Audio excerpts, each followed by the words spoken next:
now listening to the Good Bad Advice Podcast with Stephanie and Chase. Hello. Sorry, I was in the studio last night, so I'm just Sorry, like... I was doing my opera performance.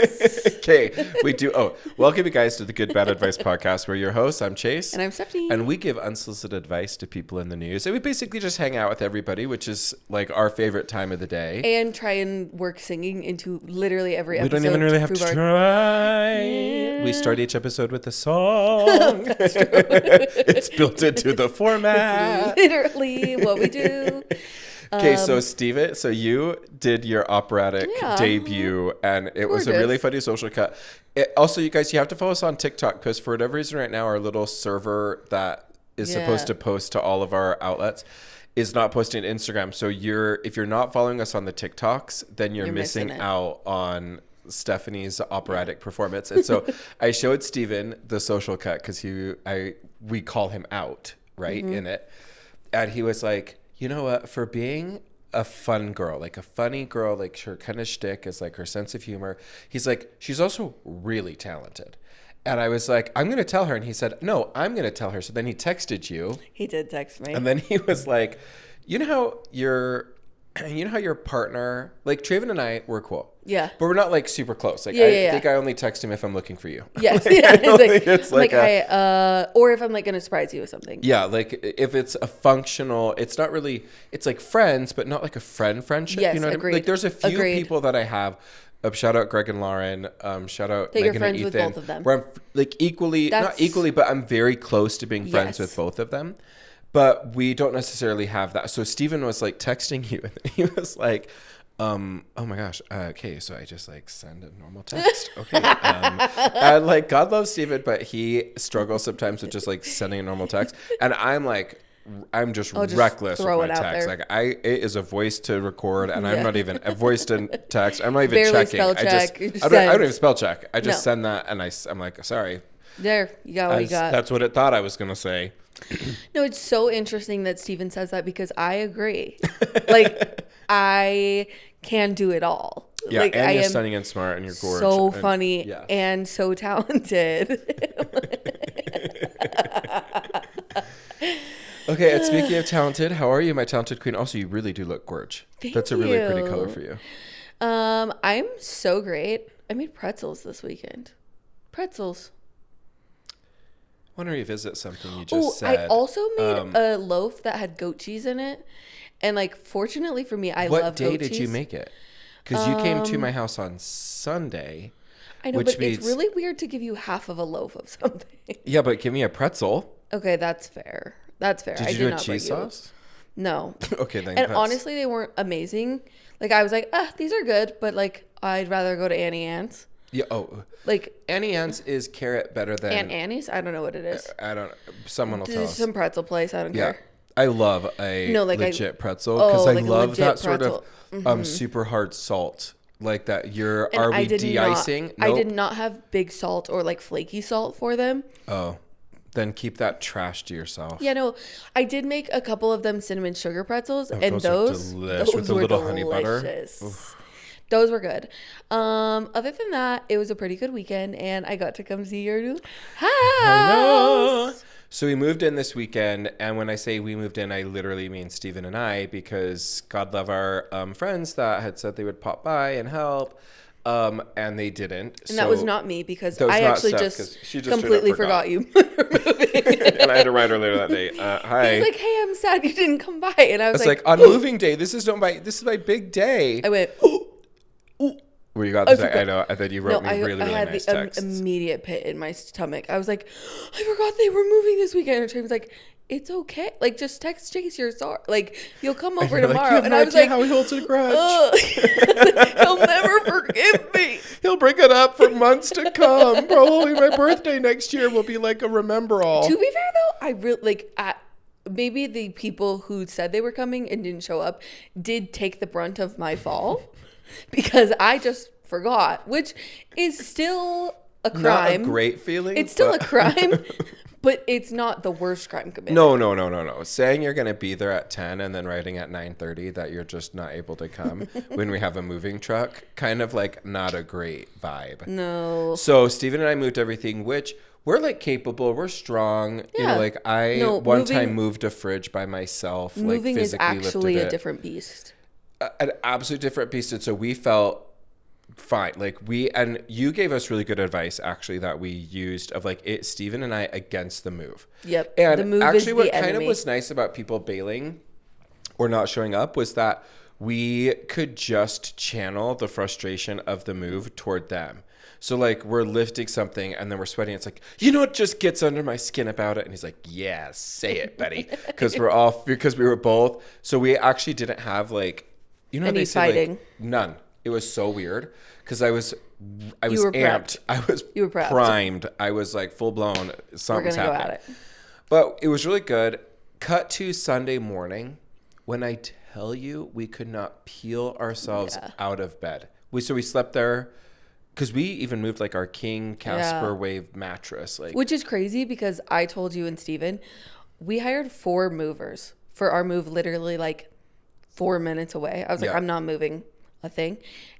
4 movers had to carry my purple mattress, my King purple mattress upstairs.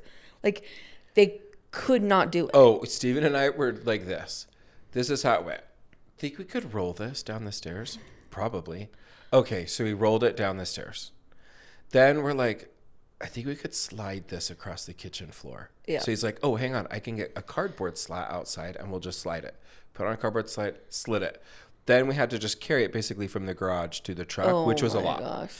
Then we did it. And so we get in the car and thankfully we're moving like 25 minutes away from where we live. So we could drive separately. So even if like we were on the verge of like get fighting, your just separate be like, car and walk just away. got to get to the car. And then I'm in the U-Haul by myself. And then he was in his car. Cut to, we then get to our new house and we're unloading, you know, a 15-foot thing full of furniture. Yeah. And we then see the mattresses in the back and we were both like, just look at each other like, oh God, it's gonna happen. Well, it's pretty much like moving like a 700-pound toddler throwing a tantrum. Yeah, because the other thing It too has is no that structure. they have like little handles, our side of the little handle, that you could just hear ripping every time you lift it, like more than 3 inches. It does not support the And mattress. my forearms. So anyway, so we moved in, and Saturday morning was probably the craziest feeling where every bit of my body wanted to be dead, like just to want to be like, no. You're like, I didn't know I could get sore between my elbow and my forearm. Why is literally, I was like, why are my feet so sore? Like the bottoms of my feet. And I'm like, oh, just because I'm like slapping the pavement as I'm like moodily walking to and from each load. But so we've begun we built furniture Saturday or Sunday. I moved a entry table to Okay, the actually you have got like to stop taking credit perfect for something that I suggested. This is so classic stuff.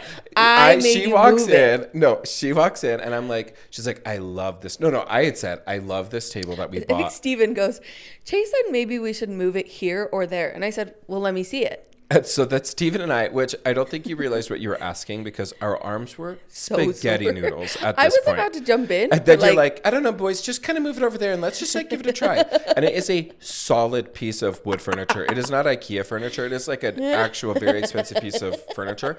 So we are like, we lift it in there and then she's like, oh, it looks so much better there, which I had an instinct that it would look better there, which is why we suggested it. And I was like, I'm so glad that I said we should Stephanie move would that. not stop saying it the entire time she was visiting the house. Oh, and this is so beautiful. Much like the entryway table is now, where after I said it should go there. And get to the point where I was like, I can't anymore. Chase literally was like, I was the one who wanted it there. And I was like, yeah, but I was the one who insisted we move it. And then Steven doesn't help because he's like, well, Stephanie did ask us to move it. And I'm like, you pick a team.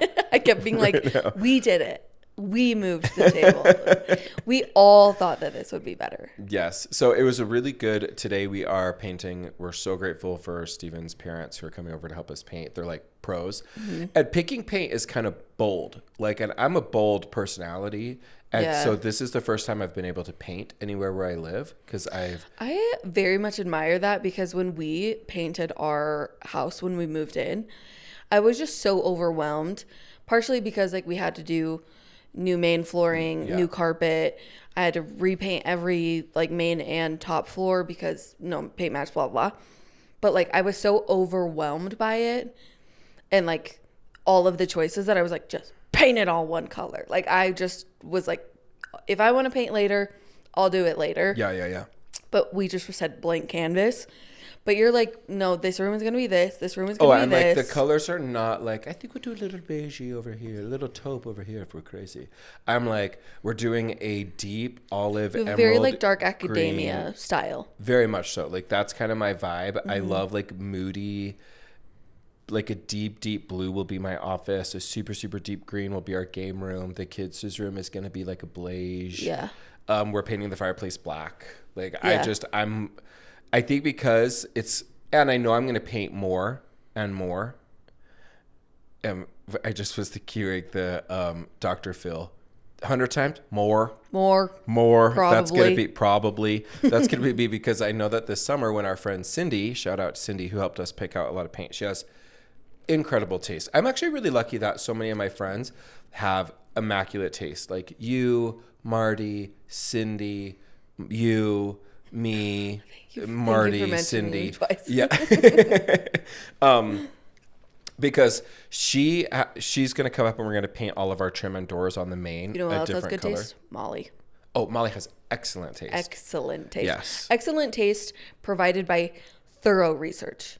Yeah, I'm a excellent taste because I have pretty good taste, but my taste is really derived out of just like pure creativity, which means creativity and like impulse. Yeah, like you have a natural trust. I see it, I'm just like done, move forward with it.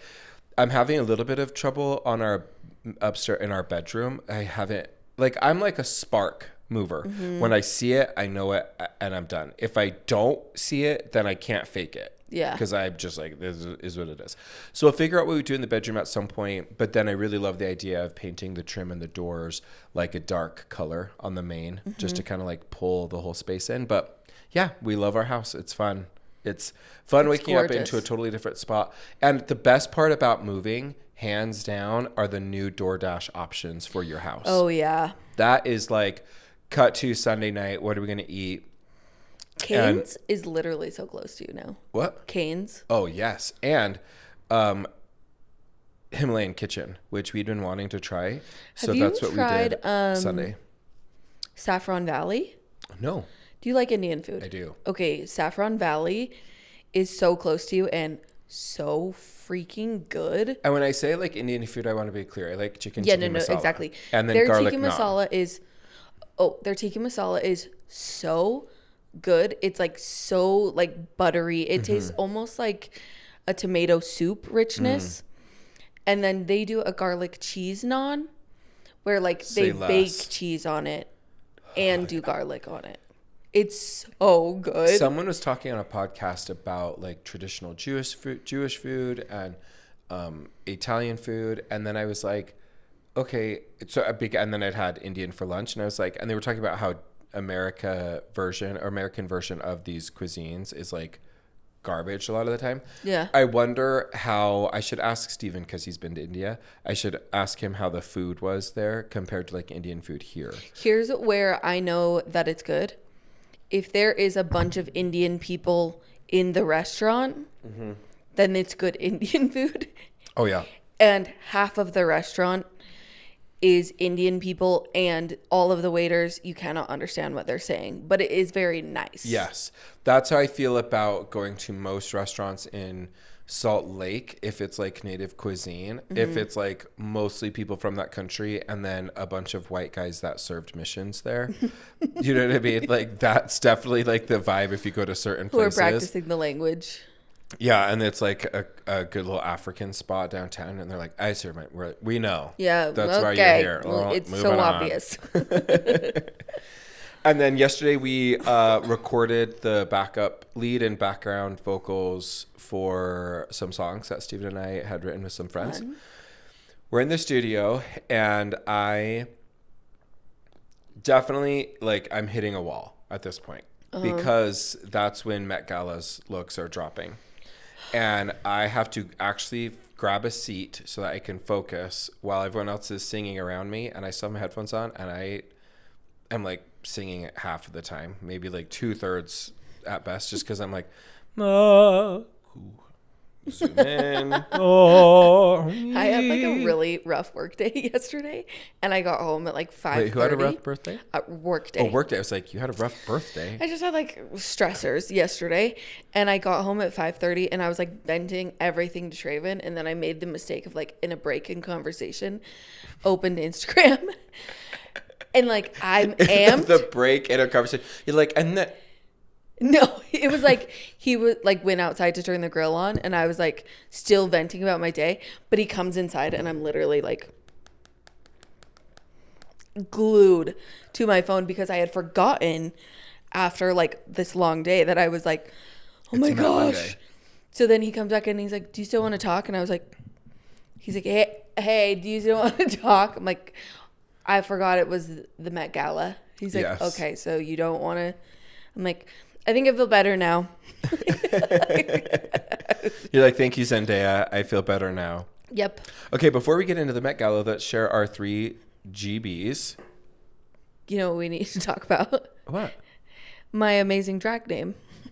Oh my gosh. You guys. So she's over at her house giving us a really nice housewarming gift. And I don't even know how it came up. Well, it was because I think I was talking about Bianca Del Rio.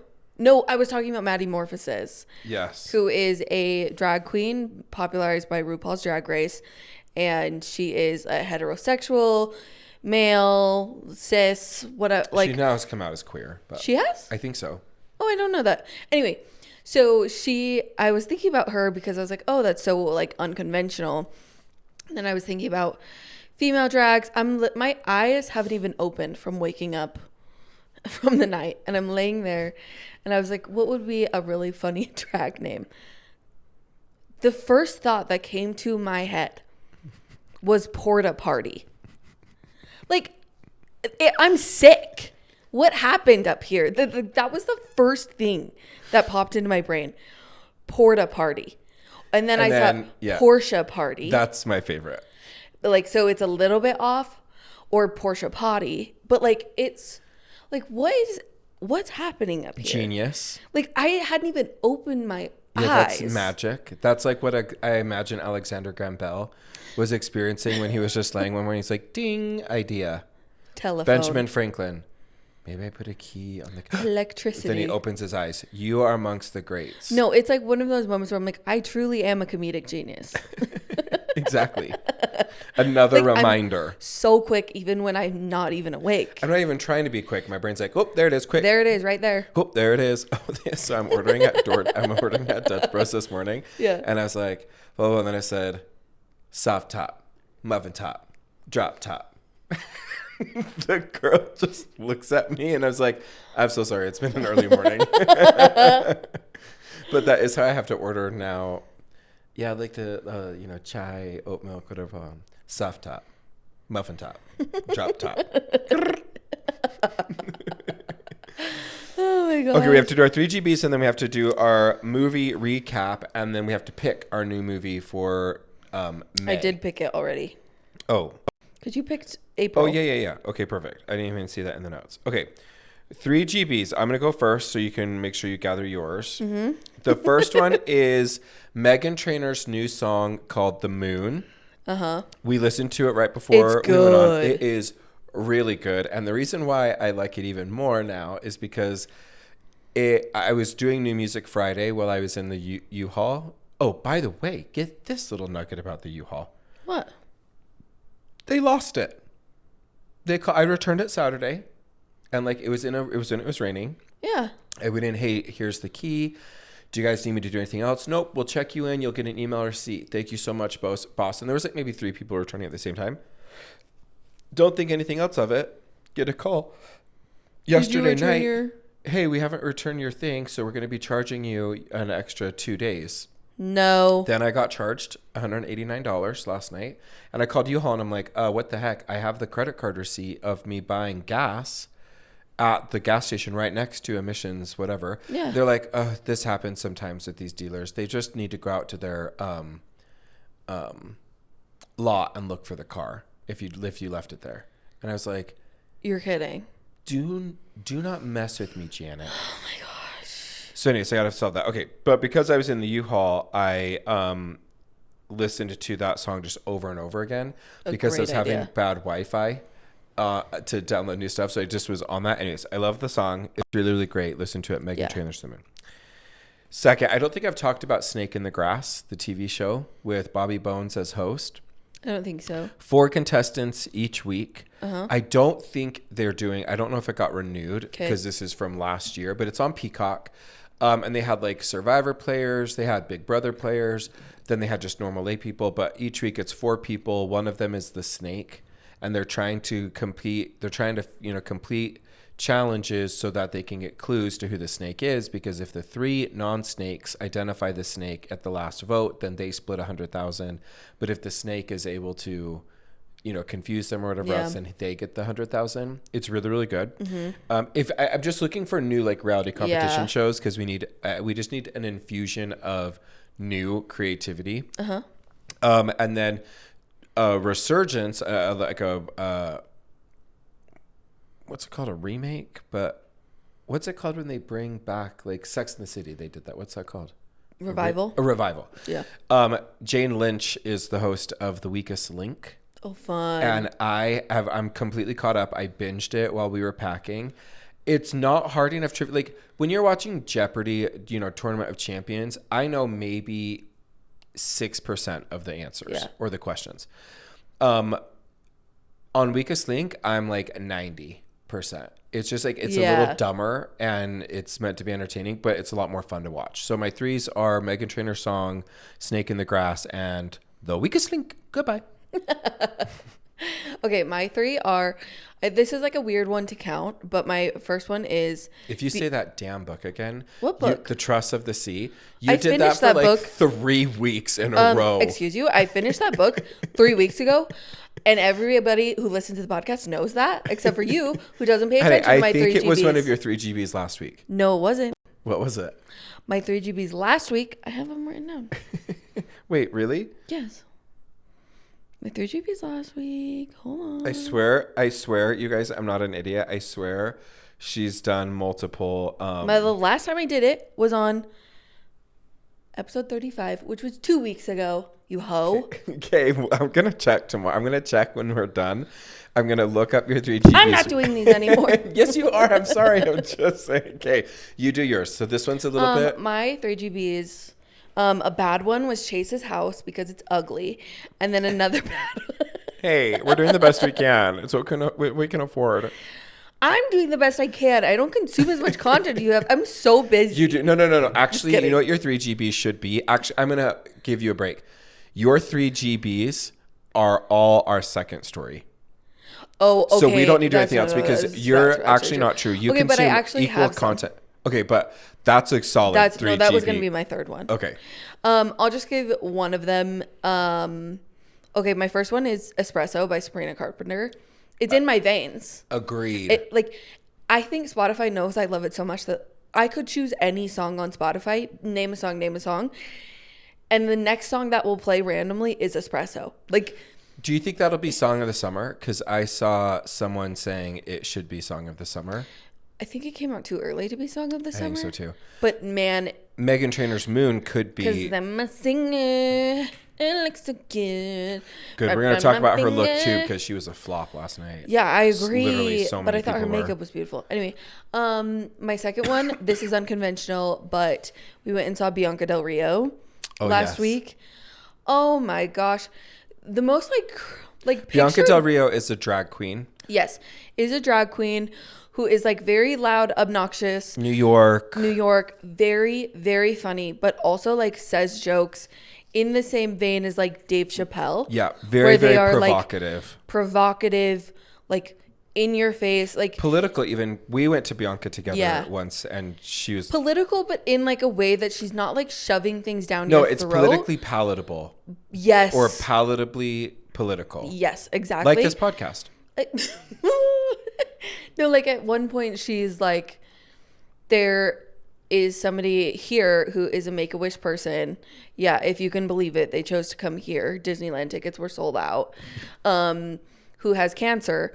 And then the entire rest of the show would just be like, not like Devin, she has cancer. Like the entire rest of the show. And that's the kind of jokes she's making. Like she'll make a joke about like, oh yeah, 2 months from now we'll be looking back on this. She's like, not Devin, she's dying. You know what? Her style of comedy would be great for a roast, which is my honorary fourth GB, the roast of Tom Brady on Netflix. Yeah.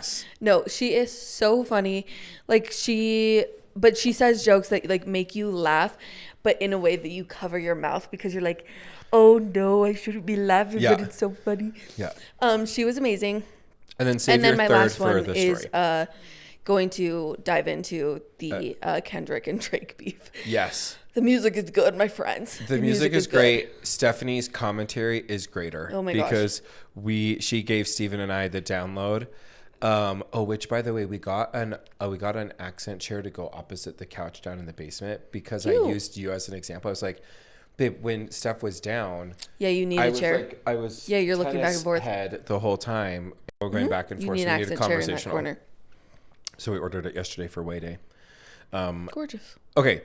Let's get into the Met Gala, or as I'm affectionately calling it, the Meh Gala, because it was lackluster. Yeah, it was okay. Here's the problem in my mind. Problems oftentimes start at the top.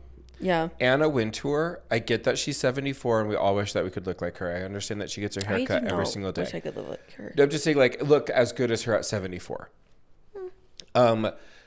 She dropped the ball. She fumbled. I don't know if she's the one who picks the themes. But Sleeping Beauty, Time, The Garden, it was all so chaotic. What I found out the other night is that it was based off of a short story that is about this guy who he has this huge flower garden and there's an approaching army approaching his home. And every time he cuts a flower from the garden, the army retreats back further, but then they progress forward. And you finally get to a point in the story where he is cutting the last flower and the army is now progressing forward. And I'm like, I don't see that in any of your guys' I'm sorry, have you heard of Shel Silverstein? Because if we're going to look at poems, maybe we do one of those. Like, maybe I see it in Lana Del Rey's look in the fact that, like, our vines that are empty. Right. And like, that makes sense to me now. When I first saw Lana's look, I know everybody else loved it. Meh. Whose? Lana Del Rey. The thing, I was showing people last night looks as they were coming in, and people were like, oh, Lana, she's so great. And I kind of had a similar response where I'm like, she just seems like I don't want to be like a total jerk about it, but she just seems like the girl that you really don't want to get partnered with, but you know you're going to get an A in like a group project, but you're also kind of like, oh gosh, I have to like hang out with her for like 3 days. I pulled it up. Lana Del Rey's or the poem? No, just like some of the looks. J-Lo, so boring. Like, I've seen this dress a million times. Literally, hang on. Let's go through. Let's just talk about the 4 co-chairs first, because those are worthwhile. Yeah. And then let's go through. Steph and I, every year, regardless of having a pod or not, we have always done who's your best, who's your worst. We've always been doing this commentary. I'm not kidding you. Now we're just doing it on camera, and we're not swearing as much. Yeah. Like, that's really the evolution. But so let's go through. Let's talk about the 4 co-chairs, and we're already on J-Lo. Here's the thing about J-Lo, and here's my hot take. 1, she's clearly in her flop era. Yeah. Like her album, face her card tour. Never declines, though. Her face is of the gods. Mm-hmm. No question. It's just everything else she does. Her kind of doing boring. The hair, the little baby curl ringlet pieces were cool. Her, and I get that she's wearing Schiaparelli, who's like the name on everybody's lips is Schiaparelli. I get that. My problem with the look is, 1, I'm over the nude illusion. I don't want to have to wonder, am I going to see her vagina It's or not her even vulva, just which that. I was corrected on. It's not even like, Oh, I'm no, not it's that for bothered by me. that. It's just more that I'm like, it's so unimaginative at this point. Like, it all looks the same to me. Yes, you could not tell me if you were to take 12 of the last JLo red carpets and identify which one said Met Gala, which is meant to be art in fabric and Fashion. and fabrication and fashion. Like actual art pieces, haute couture, one of a kind, completely customized for somebody. If you were to take her 12 looks and tell me which one was from the Met Gala, you would be like, well, You'd I only don't be able really to know. tell from the carpet. No, well, I'm just saying the concept of the look was underwhelming. Yeah. Now let's talk Zendaya because clearly she's in a lot of ways fashion's it girl on the red carpet. I did not love her first look. No, that it's referencing a 1999 Dior piece, and get it. she was trying to be like a peacock for the sort of like garden. it. I didn't love it, but here's what I will say. The second look? No. Here's what I will say about the first look: Met Gala. Yep, that's true. It's Met Gala. It may not be for everybody. Not everybody's going to walk the halls of the Metropolitan Museum of Art and say, oh, I love this piece. I love this piece. But you would know this is a museum quality piece of art. And that's what her first look was. It's just not my taste. Yeah. But her second look, the second Givenchy look. I wish that was the first look.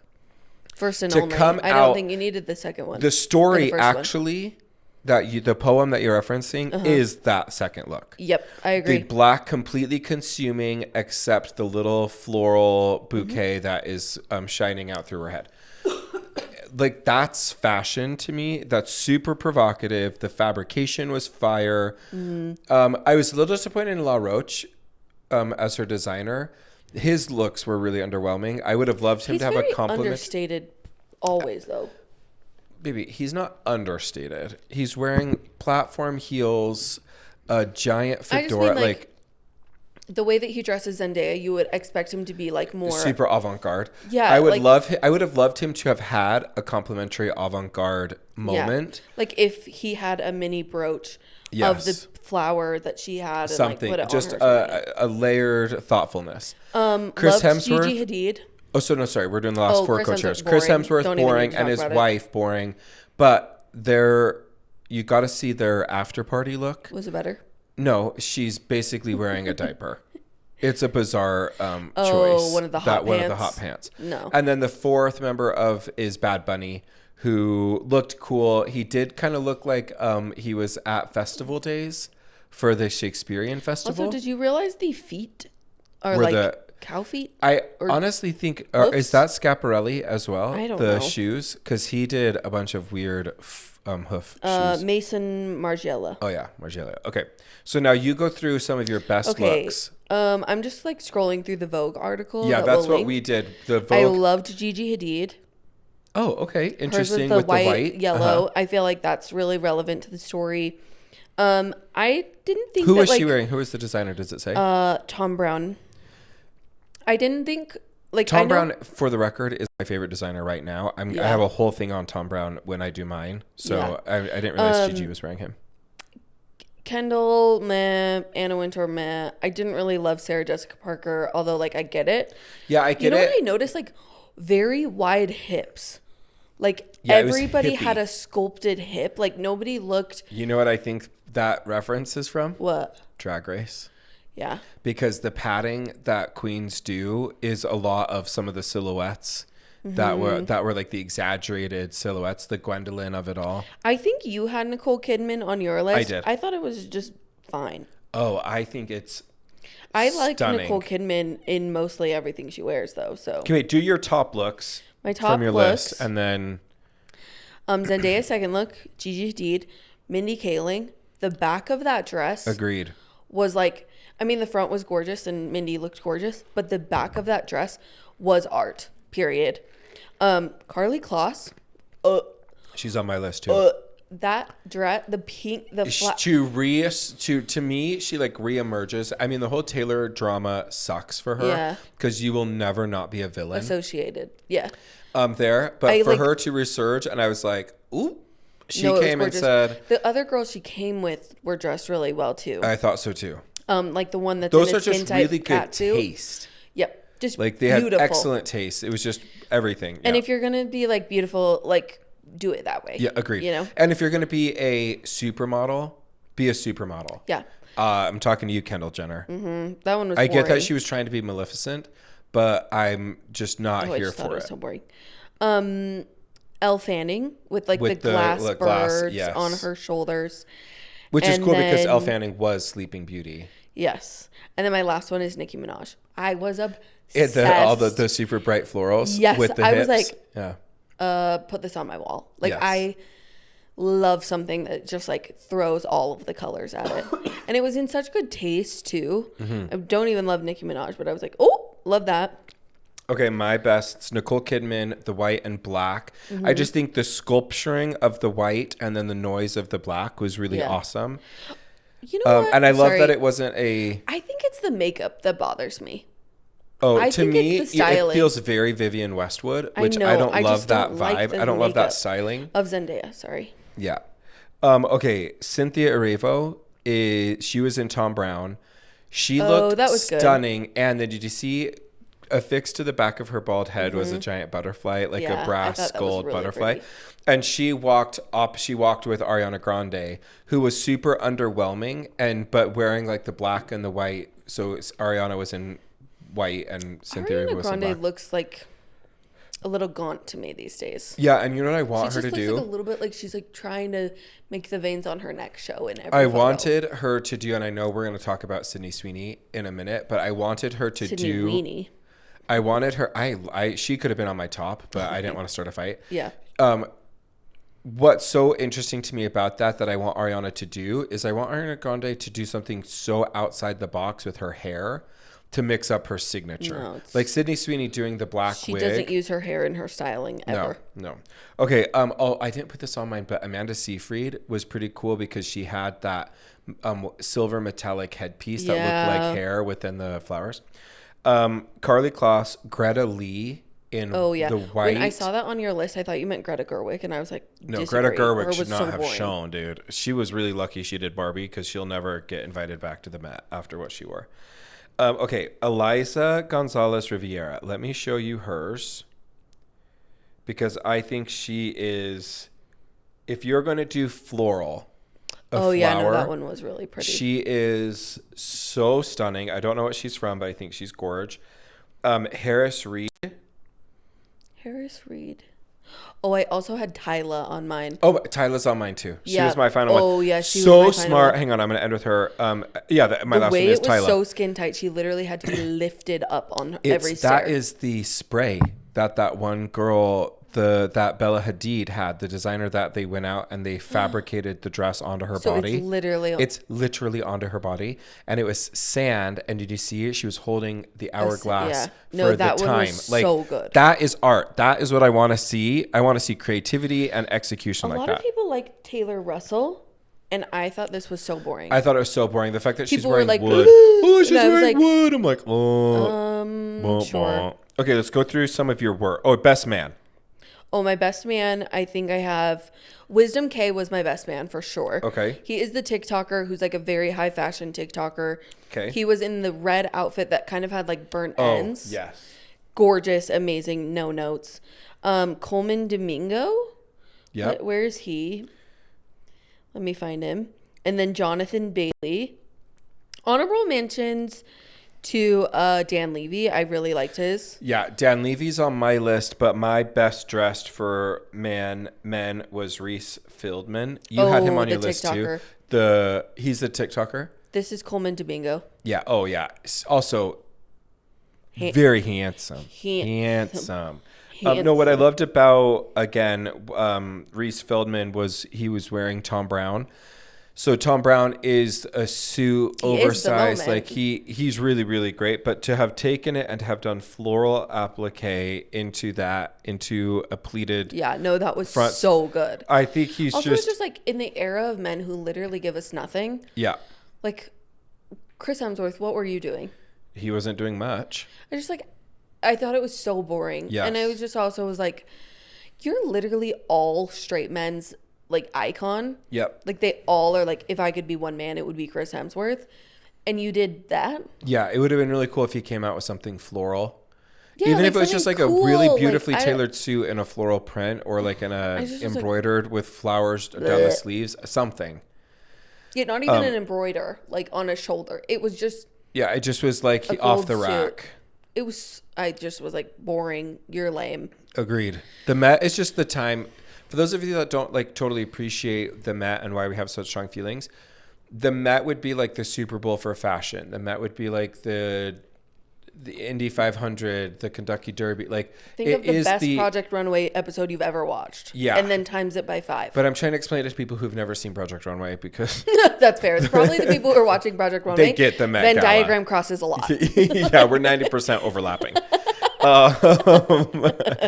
So it's just, you kind of want them to be perfect. You want them to just go for it. You people who did not... Lizzo. I'm so sad. Honestly? It was a disaster. So I thought like there were so many elements of it that would have made it really cool. Like I loved the like splashing effect. Yeah. But what was the headpiece? Like you looked like the Dune and it worm. didn't fit well. No, it was. You have to be so conscientious on the Met if you're going to be next to people who are like being rippling. Literally sprayed into a dress. The fit has to be everything. No, and that's honestly not even a comment on her body. I think the dress was made poorly. Yeah, the other... And then the headpiece was like, what are we doing here? It was like trying too hard. Ed Sheeran looked lost. I was like, who invented Ed Sheeran here? He's like, oh, what the heck? Zoe Saldana. Oh, underwhelming. She was just wearing like a Chloe belt. Chloe belt, like sheath dress. Boring. I actually thought... sorry. The other one that I loved, Guy, was Sebastian Stan. Oh, his long, was good. Dramatic, deep V. I did not like Kim's. I thought it was just like... Here's my problem with Kim's. So boring. 1, no. 2, I hate the hyper cinched waist. I think it's first off, it's not healthy for her. She's moving her freaking organs around in order to fit into this corset. Yeah. But more importantly, like if that's the moment you're going for is look how little my waist could be. What horrible messaging to your kids, to society at large. Like, well, they're not exactly known for that. I know. I'm just saying, screw them. Yeah. I'm kind of over that. Every single Kardashian Jenner family flopped at the Met Gala this year. Yeah, I agree. Chris, boring. Kendall, what in the actual Kylie? Kylie. Well, was that at a wedding? Did she just come from a wedding? Did you see Kendall's after party look? Because it actually was stunning. No. It was stunning. Gotta look and see. The other ones, Serena Williams, baby. Why are we doing black leather gloves on a gold lame dress again? Serena Williams, baby. Please hire a new stylist. I love you so much. I actually feel passionately about Serena Williams and the icon that she is. And so it is actually like upsetting to me every time that she shows up and is wearing something so ugly. Because I'm like, you are an icon and you could become an icon even moving forward. Like the fact that you're getting invited to these things and you are showing up in this way, it makes me actually angry. Yeah. Like, fire your stylist. Everything she shows up to, like, is so bad. For those of you that are asking, Kendall Jenner after party I'm sorry, look. I thought that was gorgeous. Stunning. She looks like a Victoria's Secret model. I think she should have worn that to the Met. Yeah, agreed. That would have been an actual Met piece. Mm-hmm. Okay, the other people that I think sucked. Amelia Gray, she of the Rinnas. Oh, I didn't see. Lisa Rinnas. I didn't look. She looks like she's wearing kind of like a fishbowl at the bottom of her dress, but it's like yellow and has flowers in it. It's not good. Here's this one, Deborah Roberts. Didn't like that one either. Yikes. And then also Alexandra Copeland. Look at that. Oh, that one was bad. This is horrible. It looked like curtains. Horrible. She should never be in public again. Just kidding. Can you imagine if we were that extreme? Oh, who's that? Amelia Gray. This is Lisa Rinna's that's daughter. Wrong fabrication. That's trying to do something. That's really... The thing about doing fake flowers... But again, wide hips. And I'm like... But the thing about fake flowers, too, is that they look so cheap. Mm-hmm. If you're going to do fake flowers, you need to gold leaf them or like paint them or do something. You know what else I thought was actually really bad? Was Leah Michele. Agreed. She looked out of a midsummer And I just thought it was like such an ugly horrible color. Yes. It looked so cheap. Well, I think, and then she was there. I think she was the first one photographed. I think that's because, I mean, obviously the co-chairs are the first people forward photographed, but I think she was one of the first stars there because she knew that was the only way people would like see her. Forget it.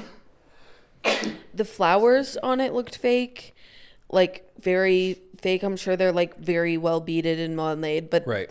From afar, this dress looks really unflattering and really fake, and the tulle looked cheap. Like it just. Now, did you think of your theme?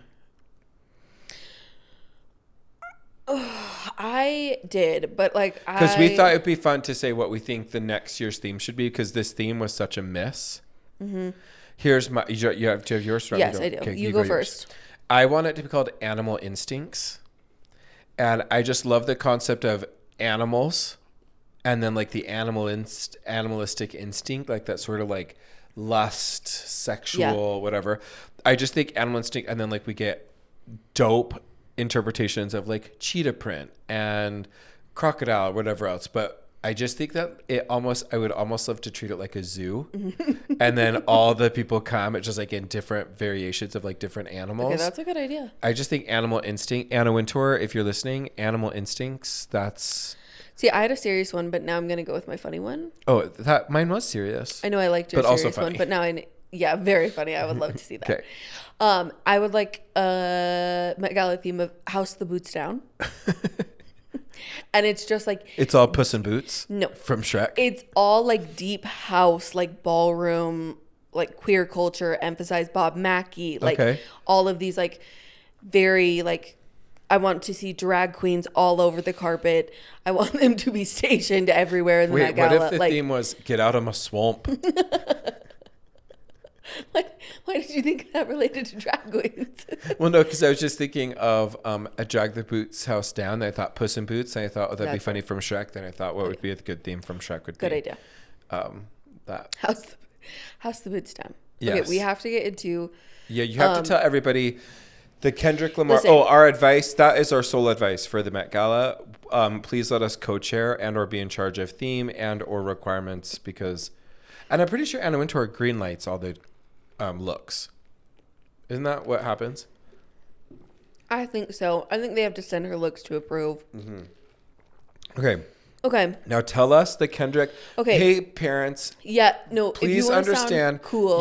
You wanna start a conversation with your kiddos or with like the young, cool, whatever new couple in your neighborhood. And by we, I mean Stephanie has. Tune in right now. Yes. Like sit down and start listening. Yeah, grab a pen, grab a paper. There has been some drama in the hip hop world. Yes. And I need you to relate it to the fact that like this is like if Taylor Swift started naming people in her songs. Yeah. Like this is like if all of her songs one person. If that's what I was gonna say. Like if her last Tortured Poets Department album just was like every song referenced Billie Eilish. Yeah. Or Katy Perry or something. That's kind of weird that it happened twice.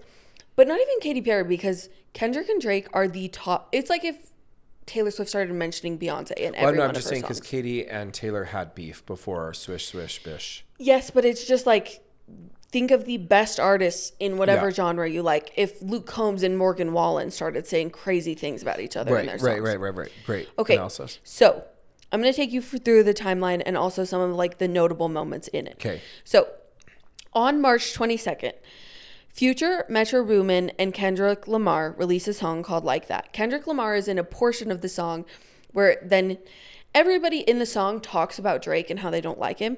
But Kendrick like starts going in to a point where you're like, I think these two don't like each other. Right, okay. Drake then releases a song called Push-Ups. Actually, pause. In that song, he also mentions... In Kendrick Lamar's featured song, Like That, he also mentions J. Cole. J. Cole responds with a song. Then, like a few days later, seemingly publicly apologizes and is like, oh, I'm sorry if Kendrick felt a way about it. Kind of weird, but J. Cole went, I'm going to take myself out of this beef. Yeah. Drake releases a song on April 13th called Push-Ups, in which he kind of just says, hey, Kendrick, you're short and you probably hit your wife. Okay. we're starting to get into some allegations here. Yeah. Then he releases another song on Instagram called Tailor Made Freestyle, where it also kind of talks about Kendrick. Nobody listened to it. It's not really that relevant to the story, but it is relevant to the timeline. Kendrick Lamar on April 30th, it's taken him about a week to respond, releases a song called Euphoria, where he starts going more in on Drake. He mentions, I'm Prince, you're MJ, in relation to some allegations MJ about wanting underage. To be white, and Drake, there's allegations about pedophilia and underage stuff. And so he's making these little references that you're like, I mean, Kendrick Lamar has a Pulitzer Prize. He is like, he is the writing where you can find different like features in everything, and there's double meaning and double entendres, and it's like, it's layered, okay?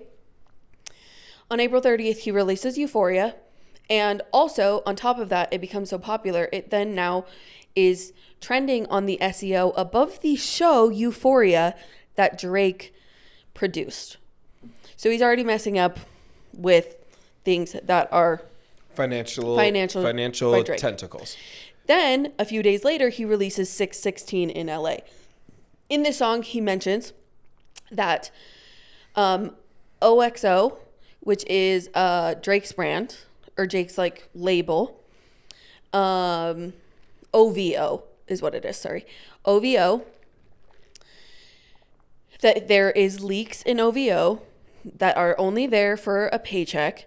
He again mentioned that he's a bad dad, some of these allegations against Drake, and, you know, in the song, he's like, I hate the way that you walk, the way that you talk, the way that you dress. Like, it's starting to really go in.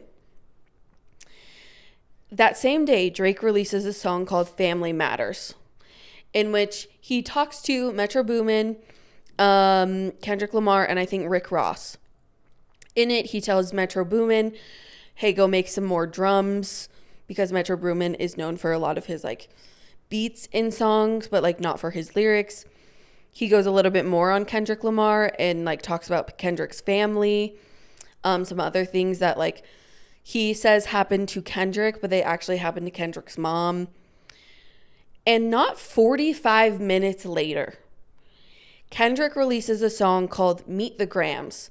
If you don't know, Drake's actual name is Aubrey Graham. So Drake releases a song called Family Matters. 45 minutes later, Kendrick releases a song called Meet the Grams. And this just tells us that Kendrick has definitely got a leak in Drake's camp and has heard this song already and has already fabricated a response. So Family Matters is immediately eclipsed by Meet the Grams. In Meet the Grams, it literally starts, it's eerie. It starts with like Dear Adonis, which is Drake's child who he hid for forever. And then it came out via another rap beef that he was hiding this child, and now he publicly accepts him. He's like, Dear Adonis, I'm sorry that man is your father. I can be your mentor, blah, blah, blah. Next verse, Dear Sandra, Drake's mom. I know you raised him better than this. You should know what he is doing and treating women. Dear Daryl, the dad. I don't know if that's actually Daryl's name. If it's not Daryl, we apologize to all the Daryls. Yeah, sorry, Daryls.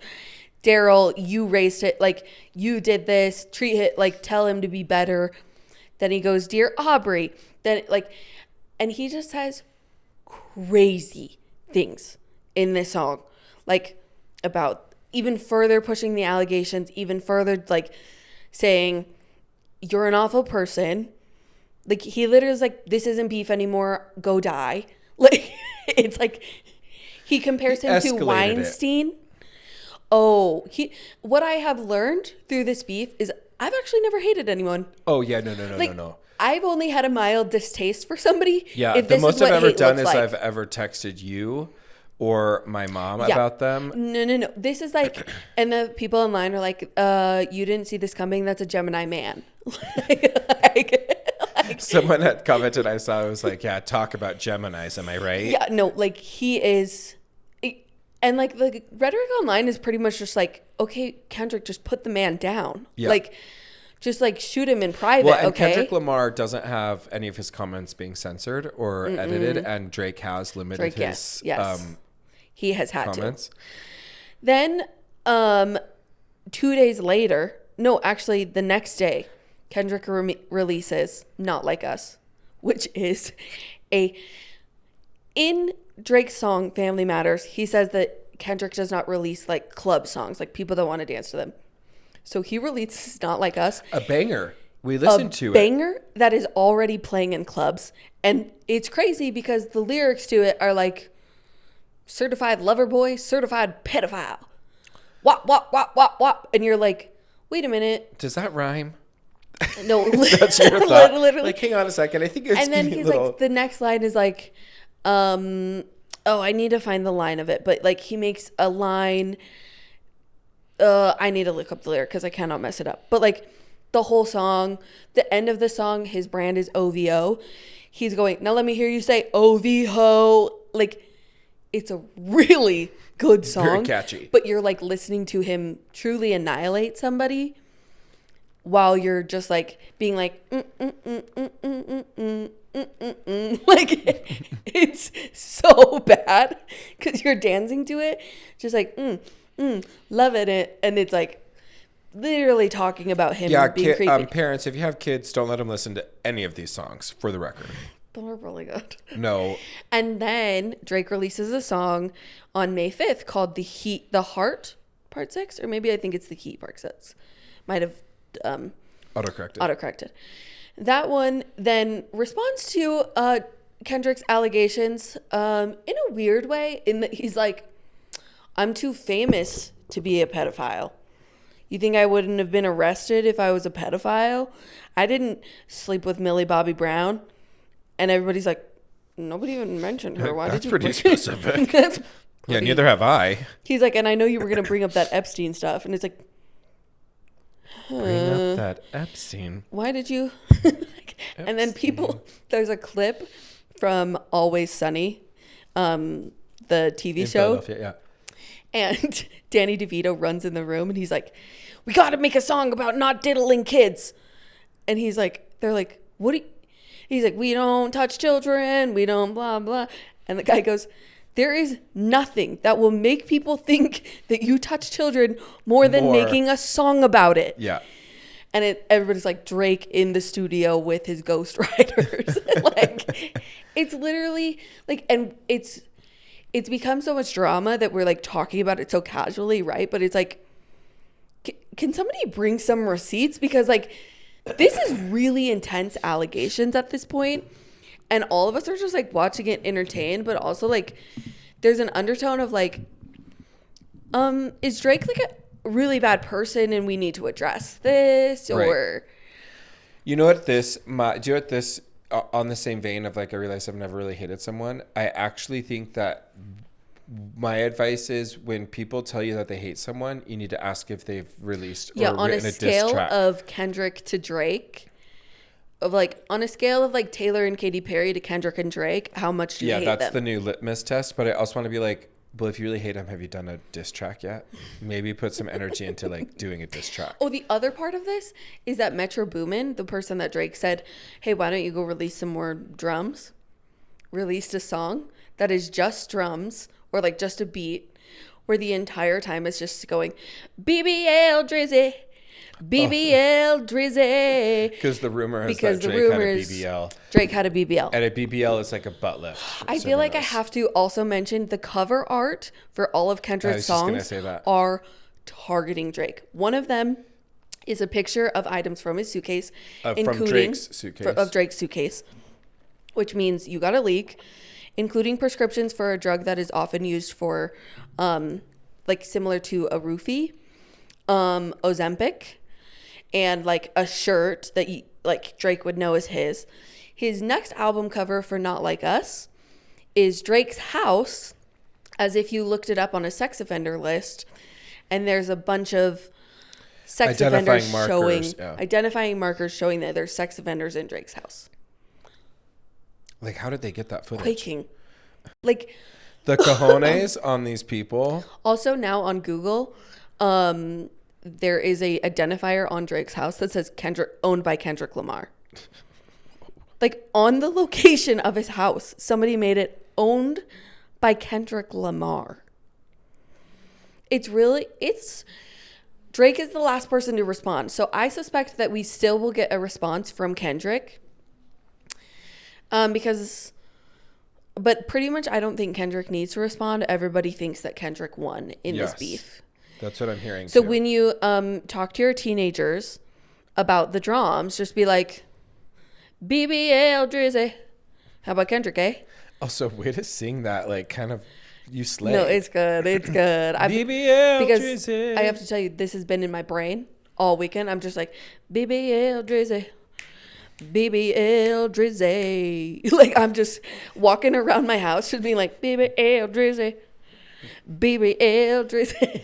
And then Metro released it on SoundCloud and said, now all of you get to diss Drake. He didn't actually say that, but that's what he said. Right. Like, that was the undertones. He said, whoever like puts the best verse on this can get the beat for free. So it's like, whoever raps like the best on this, I am dying. The Hunger Games. No. It begin. The way that if Megan Thee Stallion did a freestyle on that. She wasn't because there she last hates night, Drake. was she? No, she wasn't. But she really hates Drake too, because Drake made comments about when she got shot and her ex. If I got a Megan verse on BBL Drizzy, ooh, yeah. No, that actually would take me to another stratosphere. Like, I would just simply float away. I really would. It would be so good. Okay, I think we skip our last story because we're running out of time. Mm-hmm. But everybody should watch the Tom Brady thing. I just will say, general advice, Tom Brady, got upset at one of the jokes about the Patriots owner being charged with prostitution because of the masseurs. Yeah. And so Jeff Ross made the joke that when Tom Brady walked in his office and said he was the best decision he ever made, and everyone starts clapping, goes, yeah, so would you like a massage? Intimating that that's how he got his whole thing. If you're gonna go to a roast of yourself, you can't be offended by anything that's said. Mm-hmm. Like you open the door. Well, not only that, like, fine, take it off stage where you're like later when people are like, oh, it was all so funny and in good humor. Like, you just made sure that everybody's gonna hear that joke fully. Like, I had not heard that joke and I listened. I just didn't clock it. Like, you should have after the fact been like, yeah, everything was in good taste except for Rick Ross. Yeah.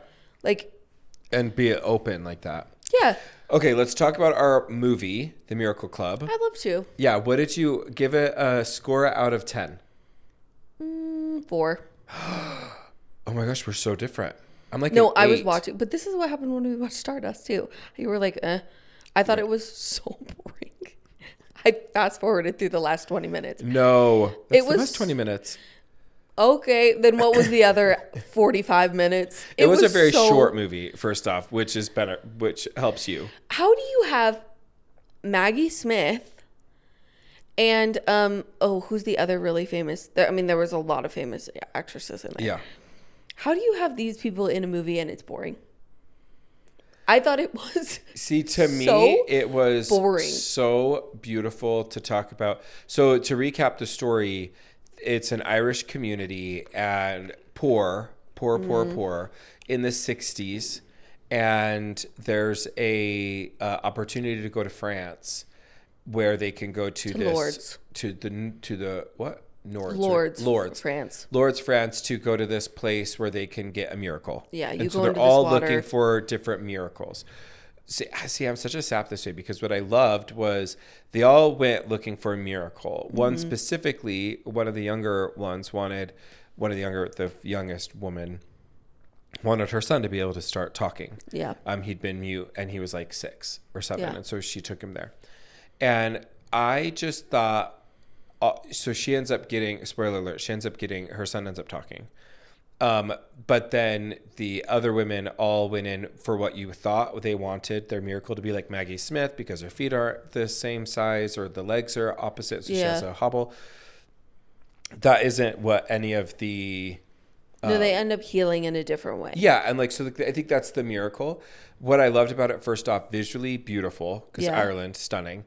Second, the acting to me was really, really compelling because huge, super fast pace, super, really quick dialogue or fights or action or whatever, super comedy. To me, that's great writing, but it's not hard to act that because it's not subtle or nuanced. This was so like soft in a way, but it felt like they were the real people. Yeah.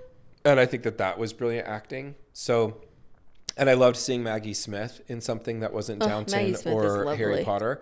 She's just so talented. No, she was I think she was the best part of the movie to me. Yeah. But other than that, I was like, I get it. It was boring. Yeah. I really liked it. I don't think I'll like watch it again. No. Like, won't be on my list of like, unless I really need like a feel good and a cry. Because I thought it was somewhat emotional. Pick something else. Yeah. You said you cried when watching it, and I was like, I was waiting. I was waiting to cry. I just cried at the very end. That's why I don't think you get it. When Maggie Smith and everyone's basically healing from it, but then they go to where the son died. No, I watched that part. I just thought that was like a really beautiful, like kind of nod. Like, I don't know. I really liked it. I was really compelled with them. So by the acting, so I felt like they were real people. So I was like, oh, good, they're healing. And then I'm like, cut, scene, roll back. Also, it just like ended. That is true. I did feel like that was not a great like they were just like standing where he died and then they're just standing there crying and then like it just ends. Okay, so you have okay, so my May movie is called Hunt for the Wilderpeople. I have never seen it. Is it on what? It's on Netflix. Okay. The director is Taika Waititi. Cool. Okay. So is it new? Oh, 2016. Yeah, it's older Taika Waititi, which I think is sometimes better. So never watched it. It has the guy from Jurassic Park. Yes. Sam Neill. And the younger boy in it, I think, is Julian Dennison. Julian Dennison. He was in another recent movie. Yeah, I'm trying to think of what that is. His face is familiar. I'm hoping it's like silly and funny in the way the Taika Waititi movies are. Yeah, agreed. Speaking of Taika Waititi, bringing it back full circle, Met Gala, Rita Ora basically wore a sheet, drapes. It wasn't drapes because those were all glass beads from the 90s that you put on your doors that you walked through. That's what she wore. She was wearing those because they were actually glass beads, and I was like, "This is so ugly." And here's what I think was. Did you hear what she said? What? She's like, "I'm wearing beads from older than everybody on the older than the earth even." Right. Yeah, like I think it was getting very, very like she realized that she was going to get trolled, and so she was trying to like make it sentimental or something. Here's what I think the problem with her and a lot of the looks at the Met were. The makeup, the dark kind of mood. I don't like that. Yeah. It would have been cooler for me. That look would have been cooler if she was like bright and her hair was like just up in a little bun or something. Would have felt cooler and not like, I don't like the like wet glued down their face pieces of hair. Bizarre. It rarely looks like where I'm like, whoa, magical. It just goes to show, meh. Also, we had multiple people do the little globe. Mm-hmm. So I was thinking for our Met Gala episode, you guys should do the little high heel. Oh, good idea. So if you've reached the end of this episode, find us on social and drop us a little high heel. Or just text it to us. Yeah, but put it on social so we get the interaction. Oh, yeah, engage in our engagement. Thank you. Sorry about that. All right, anything else, my queen? No, that's all. All right, let's go work and make money. Love you. Love you. Bye. It really was a boring Met Gala.